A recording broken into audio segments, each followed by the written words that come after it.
गंगा किनारे बसा भारत का एकमात्र कानपुर शहर, जो अपने खुशमिजाजी और यारीबाजी के लिए खास जाना जाता है। माना जाता है कि दोस्तों संग यारी निभाने में कानपुर शहर अव्वल है। कानपुर शहर के लोग केवल खुशमिजाज ही नहीं, दिलदार भी होते हैं। एक दूसरे पर दिल खोलकर प्यार लुटाते हैं। इसी कानपुर शहर में बसे एक छोटा सा द्विवेदी परिवार, जहां आज रात एक बहुत बड़ा धमाका होने वाला है। रात के करीब 2 बजे द्विवेदी परिवार के सभी लोग गहरी नींद में सो रहे थे। तभी जिया के फ़ोन पर आए एक फ़ोन कॉल ने सबकी नींद उड़ा दी। जिया रमन द्विवेदी की बड़ी बेटी। फ़ोन की आवाज़ सुनकर जिया ने आंखें खोलकर घड़ी की तरफ देखा तो रात के 2 बज रहे थे। जिया ने बिना देखे ही फ़ोन कट कर दिया। ना चाहते हुए भी जिया ने आधी नींद में फ़ोन रिसीव किया। हेलो, कौन? दूसरी तरफ से आवाज़ आई, हेलो दी, मैं। जिया ने कहा, कौन मैं? देखो, जो भी बात करनी है कल सुबह करना, गुड नाइट। जिया ने जैसे ही गुड नाइट कहकर फ़ोन कट करने की कोशिश की, दूसरी तरफ से चिल्लाने की आवाज़ आई, दी, मैं मीरा। जिया नींद में बोली, मीरा, तूने मुझे कॉल क्यों किया? सो जा और मुझे भी सोने दे। जिया यह कहकर फ़ोन रखने ही वाली थी कि मीरा ज़ोर से चीखते हुए बोली थी, मैं घर से भाग रही हूँ। इस बार जिया चौंक कर उठ गई। उसने सबसे पहले आंखें खोलकर मीरा के बेड की तरफ देखा और बोली, मीरा, आधी रात को तुझे मैं ही मिली मजाक करने के लिए? तू तो बिस्तर पर सो रही है वहाँ। मीरा ने कहा कि वही मैं, वहाँ मैं नहीं, मेरे तकिए सो रहे हैं दी। जिया चौंक कर जोर से चिल्लाई, क्या? जिया ने मीरा के बिस्तर पर से कंबल हटाकर देखा तो वहाँ से मीरा वाकई में ही गायब थी। यह देखकर जिया बड़ी वहीं बेड पर गिर पड़ी। इसका मतलब तू घर में नहीं है? मीरा ने कहा, नहीं दी, मैं इतनी देर से आपको यही तो समझाने की कोशिश कर रही हूँ। मैं घर छोड़कर भाग रही हूँ। घर छोड़कर भाग रही है, पर क्यों? और इतनी रात को तू जाएगी कहाँ? मीरा ने कहा, दी, वह मुझे नहीं पता, पर फिलहाल तो मैं भाग रही हूँ। और हाँ, पापा से कह देना आप अपनी जिद छोड़ दें, वरना मैं लौटकर कभी वापस नहीं आऊँगी। जिया ने कहा, यह तूने क्या किया? मीरा, इस बार फिर तूने मेरे कंधे पर बंदूक तान दी। तू खुद कॉल करके पापा को सब कुछ क्यों नहीं बता देती? जिया ने गुस्सा होते हुए मीरा से कहा, जिया दी, प्लीज़ प्लीज़ प्लीज़ प्लीज़, आप संभाल लेना। ओके बाय, मैं फ़ोन रखती हूँ। मीरा ने तुरंत फ़ोन कट कर दिया। जिया को आगे कुछ कहने का मौका ही नहीं दिया। जिया के चीखने की आवाज़ सुनकर सभी घर वाले जाग जाते हैं और वह तुरंत जिया के पास भागे आते हैं। जिया को परेशान देखकर रमन द्विवेदी जिया के पास आकर बोलते हैं, क्या हुआ बेटा, इतनी परेशान क्यों हो? जिया डरते हुए बोली, पापा, मीरा। रमन द्विवेदी कहते हैं, मीरा, क्या बेटा, क्या हुआ मीरा को? जिया ने एक सांस में रमन द्विवेदी को बता दिया, पापा, मीरा घर से भाग गई। रमन शौक से उठकर खड़ा हो गया। और घर से भाग गई? पर क्यों और कहाँ गई, कुछ बताया उसने? जिया ने गर्दन हिलाते हुए ना। रमन सर पकड़कर बैठ गया। तभी पीछे से रमन की पत्नी दीप्ति द्विवेदी बोली, यह सारा रायता आपका ही फैलाया हुआ है, इसलिए इसे आप ही समेटेंगे। इतनी बार समझाया है, पागल लड़की है, उसके सामने कुछ भी मत बोला करिए। उसकी शरारतें कम ना हुई तो शादी करवा दूंगा। मुझे क्या पता था वह घर छोड़कर भाग जाएगी। दीप्ति, अब तो पता चल गया ना, जाओ और खोज कर लाओ उसे। रात के 2 बजे चारों तरफ सन्नाटा पसरा हुआ था। मीरा सुनसान रोड पर अकेली अपने आप से बातें करते हुए चली जा रही थी। मीरा, तूने सोचा है जाएगी कहाँ? अभी तक तो जिया दी ने घर में सबको बता दिया होगा और आई एम श्योर कि घर में तूफान आ गया होगा और पापा तो मुझे खोजने के लिए निकल भी गए होंगे और वह मुझे ढूंढते हुए यहाँ तक आ जाएं, इससे पहले मुझे कुछ करना पड़ेगा। मीरा अपने आप से बातें करते हुए चली जा रही थी कि उसे महसूस हुआ कि कोई उसके पीछे आ रहा है। मीरा ने मुड़कर देखा तो 2 लड़के मीरा के पीछे पीछे आ रहे हैं। भाग मीरा, ये दोनों तो तेरे पीछे ही आ रहे हैं, मीरा ने खुद से कहा और दौड़ने लगी। दोनों लड़के भी मीरा के पीछे दौड़ने लगे, पर फिर मीरा जब बात ना बनी तो मीरा ने अपना स्टाइल अपनाया। पीछे मुड़कर लड़कों के पास गई और बोली, क्यों बे, अकेली लड़की देखी और पीछे लग गए? तुम्हें तो मैं अभी बताती हूँ। सब इंस्पेक्टर मीरा नायर का नाम तो सुना ही होगा तुम लोगों ने। तो वही हूँ मैं। तुम जैसे गुंडों को सीधा करने के लिए ही मेरी नाइट ड्यूटी लगती है। तुम दोनों की तो अब खैर नहीं। जितनी जल्दी हो भागो यहाँ से, वरना इतने थप्पड़ लगेंगे कि तुम्हारा चेहरा मोमोज की चटनी की तरह लाल ना हो गया तो मेरा नाम भी मीरा नहीं, समझे? मीरा पुलिसिया अंदाज में दोनों लड़कों को अकड़ दिखाते हुए बोली और फिर अपने कमर से पिस्तौल निकालकर उन लड़कों पर तान देती है। मीरा के हाथ में पिस्तौल देखकर और मीरा नायर का नाम सुनकर दोनों लड़के के हाथ पैर कांपने लगते हैं। वह दोनों मुड़कर भागने लगते हैं। तभी पिस्तौल से खिलौने की आवाज़ सुनकर वह दोनों रुक जाते हैं और दोबारा मीरा की तरफ बढ़ने लगते हैं। उनको वापस आता देख इस बार मीरा के पसीने छूटने लगे। मीरा, यह तो गड़बड़ हो गई। वह दोनों तो वापस आ रहे हैं, जल्दी कुछ सोच। और फिर तुरंत मीरा के दिमाग में घंटी बजी। उसने झट से अपने पॉकेट से पेपर स्प्रे निकाल कर उन लड़कों पर स्प्रे मारा और वहाँ से भाग निकली।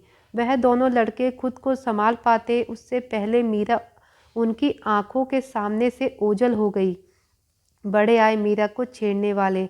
अब 2 दिन तक आंखें मलते रहेंगे दोनों। इन जैसे गुंडों से लड़ने के लिए मीरा अपना हथियार हमेशा अपने पास रखती है। दौड़ते दौड़ते मीरा भी थक के चूर हो चुकी थी। सुबह होने तक मीरा किसी सेफ जगह पर जाना चाहती थी। चलते चलते थक जाने की वजह से उसे कुछ समझ तो आ नहीं रहा था। भटकते हुए मीरा किसी घर में घुस गई। मीरा बहुत थकी हुई थी। ऐसे में उसके शरीर ने काम करना बंद कर दिया था। लगातार चलते रहने की वजह से मीरा बहुत ज़्यादा थकी हुई थी और इसी वजह से उसके शरीर का बैलेंस बिगड़ा हुआ था और वह एक दीवार से टकराकर गिर पड़ी। उसके सिर में चोट लगी और वह वहीं बेहोश हो गई। कुछ घंटे बाद जब मीरा की आंखें खुली तो दोपहर के 2 बज रहे थे। आंखें खुली तो मीरा ने देखा वह जहाँ रात भर पड़ी रही वह कोई ऐसी वैसी जगह नहीं बल्कि एक बड़ी सी हवेली है जहाँ एक आलीशान पार्टी चल रही है। आंखें खुलते ही मीरा किसी भी तरह से वहाँ से निकल जाना चाहती थी, पर पार्टी में लोगों के आने जाने की बढ़ती हुई हलचल की वजह से मीरा चाह कर भी वहाँ से निकल नहीं पाई और कोने में छुपकर आने जाने वाले लोगों को देखने लगी। यह बड़ी सी हवेली दरअसल अरोड़ा मैंशन है। अरोड़ा फैमिली कानपुर शहर की जानी मानी फैमिली है। अरोड़ा परिवार में आज खुशियों का माहौल है। आज अरोड़ा परिवार के द्वारा एक बड़ी सी पार्टी ऑर्गेनाइज की गई है। आज उसकी कंपनी सौगात की 10वीं सालगिरह है।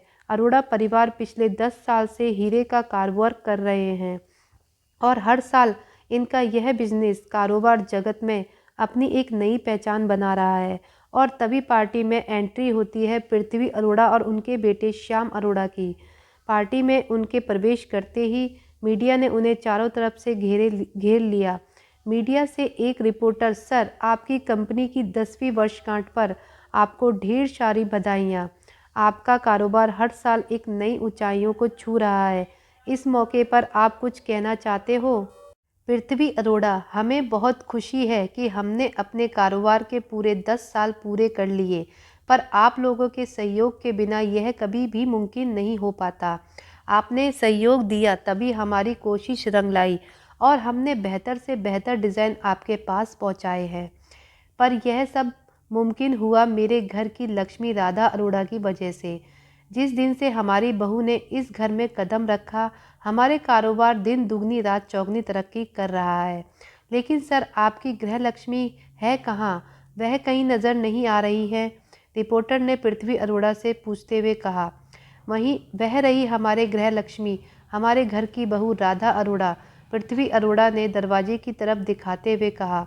अचानक से सारी लाइट कैमरा राधा अरोड़ा की तरफ घूमते हुए सफ़ेद चीनी सितारों वाली साड़ी जो राधा के खूबसूरत फिगर को बखूबी बयां कर रही थी। रेशम से लहराते लंबे बाल किसी काली घटा से कम न थे। बड़ी बड़ी काली आंखें और हिरनी जैसी चाल पार्टी में आए मेहमानों को मदहोश करने के लिए काफ़ी थी। राधा की खूबसूरती देखकर एक रिपोर्टर ने राधा को कॉम्प्लीमेंट देते हुए कहा, राधा मैम, आज तो आप और भी खूबसूरत लग रही हैं। राधा ने हाथ जोड़कर पार्टी में आए सभी मेहमानों का अभिवादन किया और रिपोर्टर से बहुत प्यार से और शालीनता से बोली, आप सभी का दिल से शुक्रिया। यह तो सिर्फ आप लोगों का प्यार ही है जो आप हमें इतना प्यार देते हैं। सादगी और होठों पर हर वक्त एक प्यारी सी मुस्कान ही राधा का व्यक्तित्व है। श्याम राधा का हाथ पकड़कर मीडिया की भीड़ से राधा को अंदर ले आता है। श्याम अरोड़ा पार्टी की शान, 6 फीट लंबा, चौड़ी छाती, भूरी आंखें, किसी फिल्मी हीरो से बिल्कुल कम ना है। श्याम किसी को अपनी पहली ही झलक में अपनी ओर आकर्षित कर देने वाली पर्सनैलिटी है श्याम की। बस श्याम की पहली और आखिरी आकर्षण तो सिर्फ राधा ही है। राधा सिर्फ श्याम की पत्नी ही नहीं, उसका पहला प्यार, उसकी ज़िंदगी सब कुछ है। किसी भी मौके पर एक दूसरे पर यह दोनों प्यार जताना कभी नहीं भूलते। राधा और श्याम दोनों ने अपने सौगात के 10वीं एनिवर्सरी पर एक साथ केक काटकर सेलिब्रेट किया। जहां आज अरोड़ा परिवार में खुशियों का माहौल है, वहीं पार्टी में सबसे दूर अपने दोस्तों के साथ बैठी शिखा अरोड़ा, पृथ्वी अरोड़ा की पत्नी, जो खुश होते हुए भी खुश नहीं है। उनके चेहरे पर खुशी के साथ साथ एक मायूसी भी है। हालांकि शिखा अरोड़ा एक सुलझी हुई महिला है, एक मॉडर्न ख्याल की महिला है और अपने परिवार से बहुत प्यार करती हैं, पर आज इतनी खुशी के माहौल में भी शिखा अरोड़ा उदास हैं। राधा को शिखा का उदास रहना अच्छा नहीं लग रहा, इसलिए वह श्याम से कहती है कि वह मम्मी जी से जाकर बात करे। वैसे तो श्याम राधा के किसी बात को कभी नहीं मना करता, पर आज श्याम ने राधा की बात मानने से इनकार कर दिया और उसने राधा से भी मम्मी से बात करने को मना कर दिया। मीरा छुपकर पार्टी का आनंद ले रही है। बड़े लोगों की बड़ी पार्टी देखकर उसके मन में भी अपने सपनों को जल्द पूरा करने की ख्वाहिश जाग उठती है। यार, यह बड़े घर के लोगों की क्या ठाठ होती है।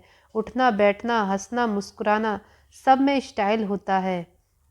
अरे, यह श्याम अरोड़ा को ही देखो, क्या पर्सनैलिटी है इनकी, क्या कातिलाना एटीट्यूड है इनका, कितना अट्रैक्टिव शरीर है। उनके आगे पीछे तो गर्ल्स की लाइन लगी रहती है और हमारे यहाँ जिधर देखो उधर सिर्फ फैमिली पैक वाले ही नज़र आते हैं। एटीट्यूड के नाम पर सिर्फ टेढ़ी चाल ही होती है उनकी। इनके तो नाम में भी स्वैग है, श्याम अरोड़ा, और हमारे यहाँ तो कोई रिश्ता भी लेकर आए तो कमलेश, बिमलेश और जिग्नेश ही आते हैं। सुनकर ही बुढ़ापे वाली फीलिंग आती है। और यह राधा अरोड़ा, इनके बारे में तो क्या ही कहूँ।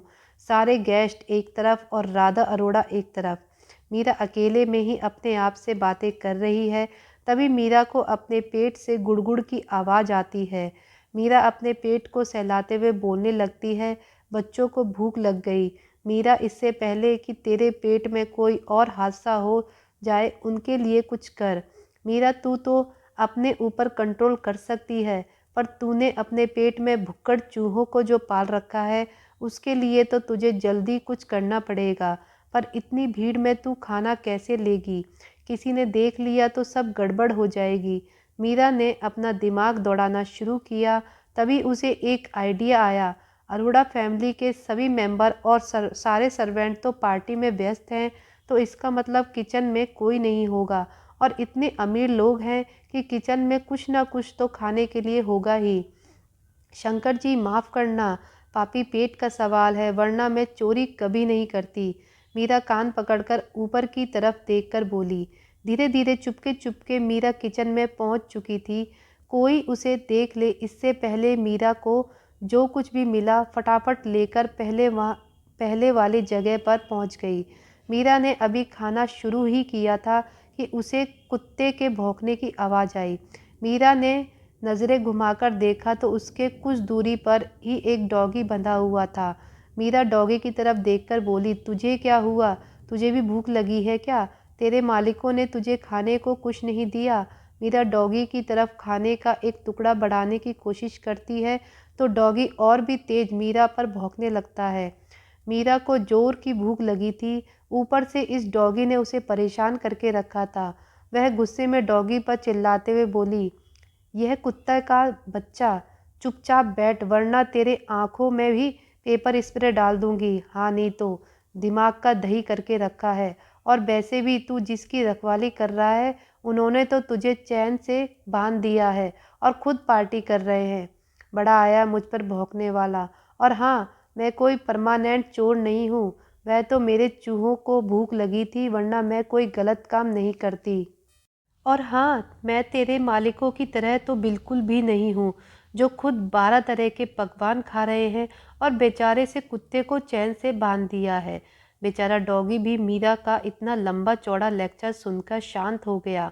इधर पार्टी पूरे शुमार पर है। शिखा अरोड़ा अभी भी उदास सा चेहरा बनाकर अपनी पार्टी में सहेलियों के साथ गुमसुम बैठी हुई थी। तभी उसकी फ्रेंड निशा ने शिखा से कहा, यार शिखा, तुम्हारी फैमिली ने आज इतनी बड़ी पार्टी रखी है पर तुम्हारी गुमसुम बैठने की वजह से सारा मज़ा किरकिरा हो गया। वैसे तुम कहो तो मेरे पास तुम्हारी प्रॉब्लम का सॉल्यूशन है। तुम चाहो तो मैं तुम्हारे साथ शेयर करूं? निशा देख, मुझे कोई प्रॉब्लम तो नहीं है पर अगर तू कुछ कहना चाहती है तो बोल सकती है, शिखा ने बहाने बनाते हुए कहा। शिखा देख, बहाने मत बना, मुझे अच्छे से पता है तेरे मन में क्या चल रहा है। मैंने भी कई बार कोशिश की कि तुझसे यह बात शेयर करूं पर श्याम की वजह से मैं कभी बोल नहीं पाई। पर मुझे लगता है अब यह बात मुझे कह देनी चाहिए। निशा, तुम्हें जो कहना है साफ साफ कहो, बातों को जलेबी की तरह गोल गोल मत घुमाओ प्लीज़। शिखा मेरी पहचान की एक फैमिली है, शहर में उनका बहुत नाम है। उनकी बेटी हाल ही में लंदन से अपनी पढ़ाई पूरी करके आई है। वह लोग अपनी बेटी के लिए एक अच्छा सा लड़का तलाश रहे हैं और श्याम से अच्छा लड़का उन्हें मिल ही नहीं सकता। तुम कहो तो मैं बात चलाऊं उनसे? क्या कह रही हो? शिखा अभी अपना रिएक्शन देती और कुछ बोल पाती उससे पहले ही आपकी हिम्मत कैसे हुई मेरी दूसरी शादी के बारे में बात करने की? श्याम गुस्से से निशा से बोला। श्याम का गुस्सा ऐसा था कि निशा और शिखा दोनों ही डर उठी। वह श्याम बेटा, मैंने तो बस ऐसे ही कह दिया था, गलती से मुंह से निकल गया। आंटी, आपने गलती से ही बहुत बड़ी गलती कर दी। सो सॉरी आंटी, पार्टी ख़त्म हो गई है इसलिए आप अभी जा सकती हैं। हमें आपकी राय की कोई ज़रूरत नहीं है। निशा ने जैसे तैसे अपना पर्स लिया और अपना मुंह बनाकर वहाँ से निकल गई। निशा के जाने के बाद श्याम ने अपना सारा गुस्सा शिखा पर निकाल दिया।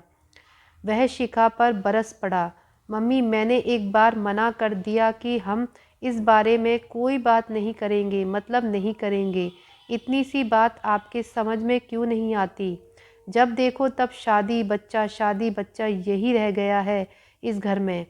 अरे कम से कम आज तो यह सारी बातें नहीं करनी चाहिए थी आपको। राधा ने शिखा का बचाव करते हुए बोली। श्याम, आप मम्मी जी पर क्यों भड़क रहे हो? मम्मी जी ने क्या किया है? पार्टी में तो बहुत सारे लोग आए हैं, तो मम्मी जी क्या सभी लोगों का मुंह बंद करवाती रहेंगी? लोगों का क्या है, जितने लोग उतने मुंह उतनी ही बातें होंगी होंगी ही। इसमें मम्मी जी की क्या गलती है? राधा की बातों पर श्याम चुप हो गया। उसने राधा को कोई जवाब नहीं दिया पर राधा से बिना कुछ बोले वह चुपचाप अपने कमरे में चला गया। श्याम को गुस्से में जाते देख राधा भी श्याम के पीछे उसे मनाते हुए कमरे में आ गई। राधा श्याम को मनाते हुए बोली, श्याम रहने देते हैं ना, आज के दिन छोटी छोटी बातों का इशू बनाना ज़रूरी है क्या? श्याम कहता है, छोटी बात तुम्हें छोटी बात लगती है? श्याम राधा के कंधों को पकड़कर उसकी आंखों में आंखें डालकर बोला, राधा तुम बहुत अच्छी हो इसलिए तुम्हें किसी के बातों से कोई फ़र्क नहीं पड़ता, पर मैं यह सब बर्दाश्त नहीं कर सकता। राधा, वह निशा आंटी मेरी दूसरी शादी की बात कर रही थी और तुम चाहती हो यह सब सुनकर भी चुप रहूं? लोग हम दोनों को अलग करने के बहाने ढूंढ रहे हैं और मैं सब कुछ ऐसे ही सुनता रहूं? सॉरी, पर मैं यह नहीं कर सकता। यह कहते हुए श्याम की आंखों में आंसू भर आते हैं। राधा कहती है, श्याम लोगों को कहने दो जो भी कहते हैं, पर हमें क्या फ़र्क पड़ता है? इस दुनिया में ऐसा कोई नहीं जो राधा को उसके श्याम से जुदा कर दे, और इसलिए कोई कुछ भी कहे मुझे कोई फ़र्क नहीं पड़ता, क्योंकि इस राधा का श्याम हमेशा उसके साथ है। पर आपको मम्मी जी से ऐसी बात नहीं करनी चाहिए थी। उन्होंने तो कुछ नहीं कहा था। श्याम कहता है, राधा मुझे इसी बात का तो अफसोस है कि मम्मी कुछ नहीं कहती। मम्मी को उनकी बात सुनते ही मम्मी को उसका जवाब उन्हें देना चाहिए था। तभी राधा कहती है, तो मम्मी जी क्या करती? उन्हें पार्टी से बाहर कर देती। श्याम वह हमारे गेस्ट थी, हमने इनवाइट किया था उन्हें, कैसे निकाल देती? पर तुम्हें भी ऐसे रिएक्ट नहीं करना चाहिए था। मम्मी जी को कितना बुरा लगा होगा, सोचा है आपने? अब नीचे चलिए और मम्मी जी से सॉरी बोलिए। श्याम राधा को अपनी बाहों में भरकर बोला, अब हमारी राधा का हुक्म है तो मानना ही पड़ेगा। चलो चलते हैं, पर उससे पहले एक काम करना है। राधा श्याम के गालों को सहलाते हुए बोली, अब कौन सा ज़रूरी काम है? राधा अपनी आंखों से काजल निकाल कर श्याम के कानों के पीछे लगाकर बोली, अब चलो। श्याम कहता है, जब तुम मेरे साथ हो तो मुझे किसी काजल की ज़रूरत नहीं है। राधा बोली, पर जिसका पति इतना हैंडसम होगा उसकी पत्नी को ख्याल तो रखना पड़ेगा ना, वरना फिर कोई रिश्ता लेकर चला आएगा। श्याम राधा को चिढ़ाते हुए बोला, इनसिक्योरिटी? राधा बोली, हाँ इनसिक्योरिटी तो है। श्याम बोला, तो नीचे चलें? श्याम जब नीचे आकर शिखा से माफ़ी मांगने पहुंचा तो शिखा बिल्कुल नॉर्मल थी। श्याम और राधा दोनों आश्चर्य हो जाते हैं, क्योंकि उन्हें तो लगा था कि शिखा अरोड़ा बहुत गुस्से में होगी। मम्मी आप ठीक हैं? श्याम शिखा के पास जाकर कहता है। शिखा कहती है, हाँ मैं ठीक हूँ, मुझे क्या होगा? श्याम कहता है, पर मम्मी हमें तो लगा था निशा आंटी की वजह से आप नाराज़ होंगी। हाँ नाराज़ तो मैं हूँ, पर निशा से नहीं, उसके साथ तो अच्छा ही हुआ, क्योंकि उसने मेरे बेटे और बहू को अलग करने का सोचा। पर बेटा जब तुम दोनों नहीं सोचोगे तो लोग तो सोचना शुरू करेंगे ही। मैं पार्टी इसलिए नहीं आना चाहती थी, कितने लोगों का मुंह बंद करेंगे बेटा। अपने काम में इतना व्यस्त मत हो जाओ कि परिवार के बारे में सोचना ही छोड़ दो। जब एक औरत माँ नहीं बनती है ना, तो पुरुषों का तो कुछ नहीं जाता, क्योंकि लोग सिर्फ एक औरत के ही मातृत्व पर सवाल उठाते हैं, और एक औरत के लिए बांझ जैसे शब्द किसी खंजर से कम नहीं होता है। अपनी राधा से प्यार करते हो तो उसे इस खंजर से बचा लो बेटा। अभी देर नहीं हुई है, डॉक्टर से मिलो, उनसे कंसल्ट करो। माँ द्वारा कही बातें श्याम को झकझोर देती हैं। उसे अपनी गलती का एहसास होता है और वह शिखा जी से प्रॉमिस करता है कि वह बहुत जल्द डॉक्टर से मिलने जाएगा। इधर मीरा मौका देखकर अरोड़ा मेंशन से भागने की कोशिश करती है। उसने अपने चेहरे को स्कार्फ से बांध लिया ताकि कोई उसका चेहरा न देखे। मीरा धीरे धीरे दबे पांव निकल रही थी कि नौकरों ने उसे देख लिया। मीरा ने भागने की कोशिश की, पर उन्होंने उसे चारों तरफ से घेर लिया।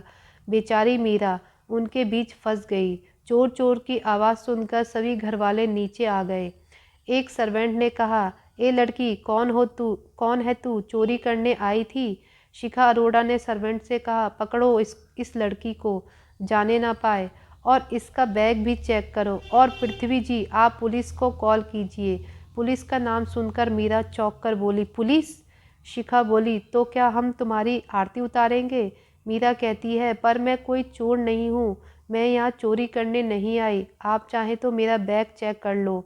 शिखा जी बोली, वह तो हम वैसे भी करेंगे, अच्छे से चेक करो इसका बैग। शिखा जी नौकरों को ऑर्डर देते हुए बोली, मैम इसके बैग में तो कुछ नहीं है। एक सर्वेंट ने बैग चेक करते हुए कहा, हाँ तो मैंने तो पहले ही कहा था कि मैं यहाँ चोरी करने नहीं आई हूँ, तो हमारे घर में क्या मक्खी मारने आई थी? जब तक पुलिस नहीं आ जाती इसे पकड़ कर रखो। दोस्तों, क्या होगा मीरा के साथ? क्या मीरा को पुलिस पकड़ कर ले जाएगी, या फिर मीरा अपने आप को बचा पाएगी? आगे की कहानी पढ़ने और सुनने के लिए जुड़े रहिए हमारे साथ। हम अगली वीडियो में। आज की कहानी आपको कैसी लगी प्लीज़ कमेंट करके ज़रूर बताएं। एपिसोड को और बेहतर तरीके से लिख सकूं, आपका सुझाव मेरे लिए बहुत महत्वपूर्ण है। कहानी अच्छी लगी हो तो लाइक और शेयर ज़रूर करें। धन्यवाद।